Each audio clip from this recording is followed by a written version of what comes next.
क्या आपने कभी ऐसी नदी के बारे में सुना है जो वैदिक काल में नदियों की मां कही जाती थी, पर आज उसका कोई नामो निशान नहीं है?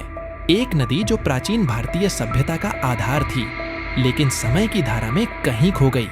क्या यह सिर्फ एक पौराणिक कथा है या फिर ये नदी वास्तव में कभी बहती नहीं थी? इस रहस्य को जानने के लिए हम इतिहास, विज्ञान और धार्मिक ग्रंथों की गहराई में उतरेंगे। और आज हम बात करेंगे एक अनसुनी कहानी सरस्वती नदी का रहस्य के बारे में। तो स्वागत है आप सभी को क्रिएटर एकेडमी की इस वीडियो में। प्राचीन भारतीय सभ्यता की एक अद्भुत कड़ी जो समय की धारा में खो गई है, वो है सरस्वती नदी। यह नदी जिसे वैदिक काल में नदियों की मां कहा गया और आज एक रहस्य बन चुकी है। क्या यह वास्तव में कभी बहती थी? क्या यह सिर्फ एक मिथक है या फिर इतिहास के किसी अध्याय में इसे हमने खो दिया? सरस्वती नदी का प्राचीन भारतीय साहित्य में गहरा महत्व है। वेदों में, विशेषकर ऋग्वेद में, सरस्वती नदी को नदियों की देवी और नदियों की मां के रूप में प्रतिष्ठित किया गया है। ऋग्वेद के अनेक सूक्तों में सरस्वती की स्तुति की गई है, जहां इसे न केवल एक भौगोलिक नदी बल्कि ज्ञान, विद्या और समृद्धि की प्रतीक के रूप में भी देखा गया है। ऋग्वेद के अनेक मंत्रों में सरस्वती को जीवनदायिनी नदी के रूप में प्रस्तुत किया गया है। इसमें सरस्वती को शुद्ध और पवित्र जल की नदी बताया गया है, जो पर्वतों से निकलती है और सागर में समाहित होती है। ऋग्वेद के प्रसिद्ध मंत्र में सरस्वती की स्तुति करते हुए कहा गया है, इमा मिमीहि धारया सरस्वती। इसका अर्थ है कि सरस्वती अपनी धारा से हमें प्रभावित करे और हमारा कल्याण करे। महाभारत में सरस्वती का उल्लेख कई स्थानों पर मिलता है। कहा गया है कि सरस्वती नदी का प्रवाह एक समय पर बहुत विशाल था और इसे पवित्र तीर्थों में गिना जाता था। रामायण में भी सरस्वती का वर्णन आता है, जहां इसे पुण्यदायिनी नदी माना गया है। स्कंद पुराण, विष्णु पुराण और भागवत पुराण में सरस्वती का वर्णन करते हुए इसे पवित्रता, ज्ञान और मोक्ष का प्रतीक माना गया है। पुराणों में यह भी उल्लेख मिलता है कि सरस्वती नदी देवताओं के यज्ञों में उपयोग की जाने वाली पवित्र नदी थी। सरस्वती नदी को वैदिक काल में एक महत्वपूर्ण स्थल माना जाता था। वैदिक सभ्यता के लोग इस नदी के किनारे बसे थे और यहाँ पर बड़े बड़े यज्ञ होते थे। आर्षि मुनियों ने अपने ज्ञान का संचार इसी नदी के तट पर किया, इसलिए इसे विद्या की देवी सरस्वती से जोड़ा गया। उपनिषदों और ब्राह्मण ग्रंथों में भी सरस्वती का वर्णन मिलता है, जहां इसे ज्ञान और कला की देवी के रूप में प्रस्तुत किया गया है। सरस्वती नदी को पवित्र तीर्थों में गिना जाता था और इसे मोक्ष प्राप्ति के लिए अनिवार्य माना जाता था। सरस्वती नदी के इस धार्मिक और सांस्कृतिक महत्व ने इसे भारतीय सभ्यता के मूल में गहराई से समाहित कर दिया। सरस्वती नदी का भूगोल और वैज्ञानिक विश्लेषण एक जटिल और महत्वपूर्ण विषय है। प्राचीन ग्रंथों में इसे एक विशाल और जीवनदायिनी नदी के रूप में दर्शाया गया है, लेकिन आधुनिक समय में इसके अस्तित्व और मार्ग को लेकर कई वैज्ञानिक शोध हुए हैं। इन शोधों ने सरस्वती नदी की वास्तविकता और उसके भूगोल पर नई रोशनी डाली है। सरस्वती नदी को प्राचीन भारतीय साहित्य में एक ऐसी नदी के रूप में चित्रित किया गया है जो हिमालय से निकलकर पश्चिमी भारत के रेगिस्तानी क्षेत्रों से गुजरते हुए अरब सागर में समाहित होती थी। इस नदी का मार्ग मुख्य रूप से वर्तमान के हरियाणा, राजस्थान और गुजरात के क्षेत्रों से होकर बहता था। वैज्ञानिकों का मानना है कि सरस्वती नदी का स्रोत हिमालय के ग्लेशियरों से था और यह सतलुज नदी और यमुना नदी के साथ संगम करती थी। प्रवाह क्षेत्र: यह नदी हरियाणा के थानेसर से शुरू होकर राजस्थान के रेगिस्तानी इलाकों से गुजरते हुए गुजरात के रण में समाप्त होती थी। प्राचीन भूगोल के अनुसार सरस्वती नदी का अंत अरब सागर में होता था। हालांकि आज इस नदी का कोई स्पष्ट अवशेष नहीं मिलता। वैज्ञानिक के दृष्टिकोण से सरस्वती नदी के अस्तित्व पर संदेह और उसके सूखने के कारणों को लेकर वैज्ञानिकों ने कई शोध किए हैं।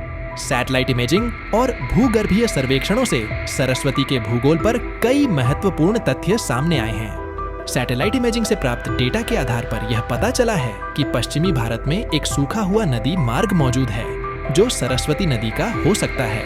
यह मार्ग हिमालय से शुरू होकर थार के रेगिस्तान तक फैला हुआ है।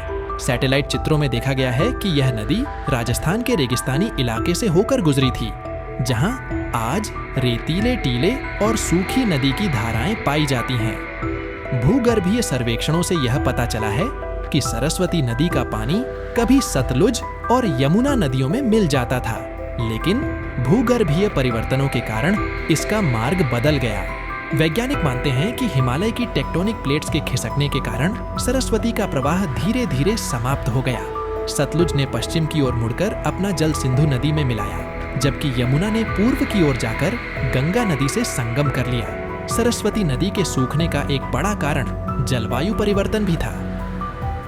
वैज्ञानिक अध्ययनों के अनुसार लगभग 4000 साल पहले जलवायु में भारी बदलाव आया था, जिससे बारिश की मात्रा कम हो गई और नदियों का जल स्तर घट गया। इसका परिणाम यह हुआ कि सरस्वती नदी धीरे धीरे सूख गई। वैज्ञानिक रिसर्च से पता चला है कि सरस्वती नदी के मार्ग में टेक्टोनिक प्लेट्स की हलचल भी एक बड़ा कारण था।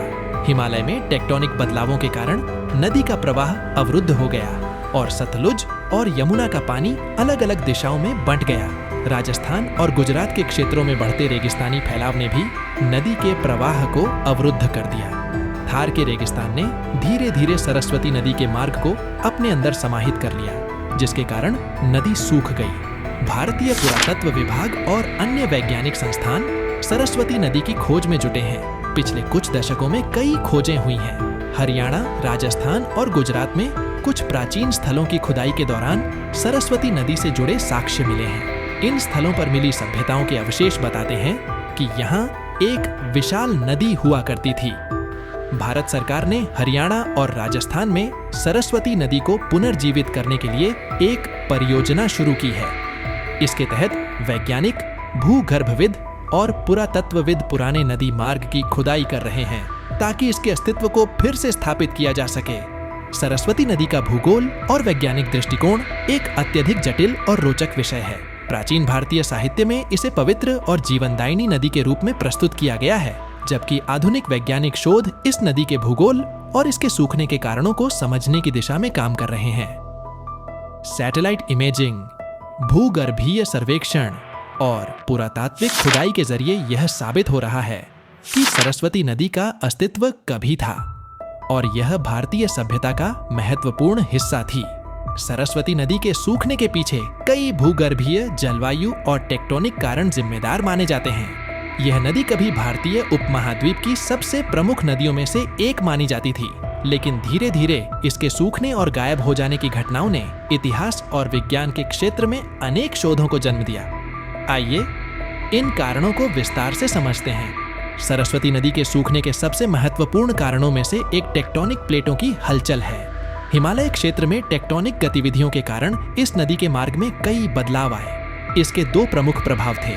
पहला, सतलुज और यमुना का मार्ग बदलना। टेक्टोनिक हलचलों के कारण सतलुज और यमुना नदियों के मार्ग बदल गए। पहले सतलुज और यमुना सरस्वती में मिलती थी, लेकिन प्लेटों की हलचल से सतलुज पश्चिम की ओर सिंधु नदी में बहने लगी और यमुना पूर्व की ओर गंगा में मिल गई। इससे सरस्वती का जल स्रोत घट गया। दूसरा, भूगर्भीय परिवर्तनों से जल प्रवाह रुकना। हिमालय क्षेत्र में होने वाले भूगर्भीय बदलावों ने सरस्वती के प्रवाह को बाधित कर दिया। इन बदलावों से सरस्वती की धारा में रुकावट आ गई और इसका जल प्रवाह धीरे धीरे कम हो गया। सरस्वती नदी के सूखने का एक और प्रमुख कारण प्राचीन काल में हुआ जलवायु परिवर्तन है।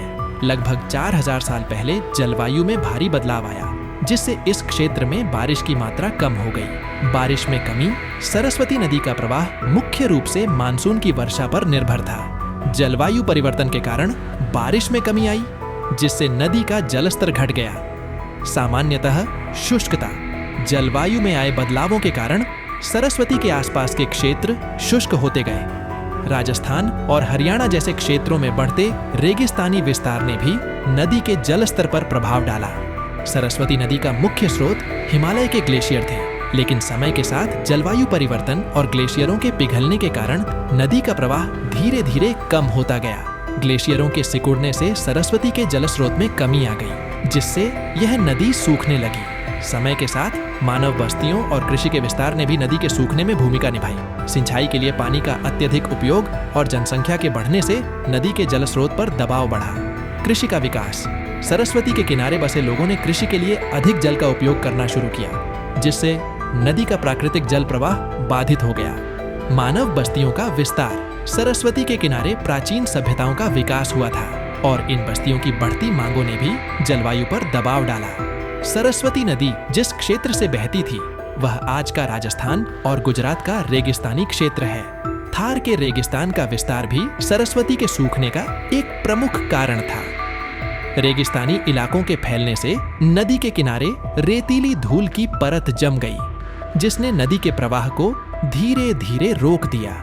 सरस्वती नदी का जल प्रवाह सतलुज और यमुना से आता था, लेकिन टेक्टोनिक हलचलों के कारण सतलुज और यमुना नदियों ने अपना मार्ग बदल लिया। सतलुज पश्चिम की ओर सिंधु नदी में मिलने लगी, जबकि यमुना पूर्व की ओर जाकर गंगा में मिल गई। इसके परिणाम स्वरूप सरस्वती का जल स्रोत घटता चला गया और नदी सूखने लगी।